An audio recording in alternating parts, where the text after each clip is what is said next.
Hey there, you're riding in the car with the Chiro. So today's topic is hip pain. I've been seeing a lot of folks lately coming in with hip pain. And one of the common threads that I've discovered in my consultation with these folks is the fact that they do a lot of sitting on their job. We're talking, can't stand that glare, computer work.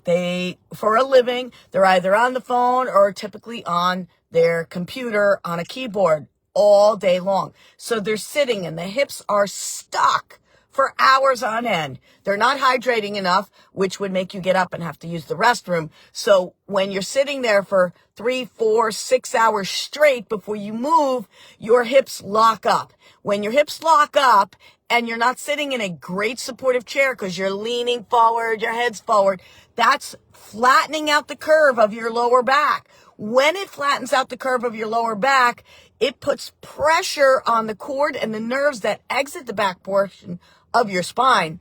And in that area where the curve is so essential, guess what? Those nerves come out and feed directly into the hip. So the hips stay stuck and tight. You have irritation from a vertebra out of alignment. We call that a subluxation. That puts pressure on those nerves, and those nerves feed pain and symptoms and misery into your hips. So people come in and say, I don't have sciatica, I have hip pain. And they also get some numbness down the front of their legs. Does this sound like you? Because if you have a desk job where you're working on a computer for 8 to 10 hours a day, 4, 5, 6 days a week, guess what? Your hips are locked. If you're not getting up and moving every hour and a half to 2 hours at the max, your hips are staying stuck. Your lumbar spine curve is flattening. That's putting stress on the cord and the nerves. And wherever those nerves go, you have problems, like into the hips and down the legs. So we're here talking about what can we do about that? Well, getting up because you're drinking lots of hydration, lots of water, will actually get you to move those hips a little bit. It's also very important to just move those hips in general through exercise, like just walking. You don't have to be a gym rat. You can go walking. The weather is broken. We now have some nice weather. Get out there and do some walking every day. The old philosophy of 10,000 steps, now they're increasing it to 15,000. I don't care what you do. Get 8 to 10,000 minimally so that your body is moving and it's upright and your spinal cord is not compressed for extended periods of time. Hydrate well so that the discs are always nice and plump. The disc is the space between your two vertebrae, and you need that cushion so there's no pressure on the cord or the nerves that exit that.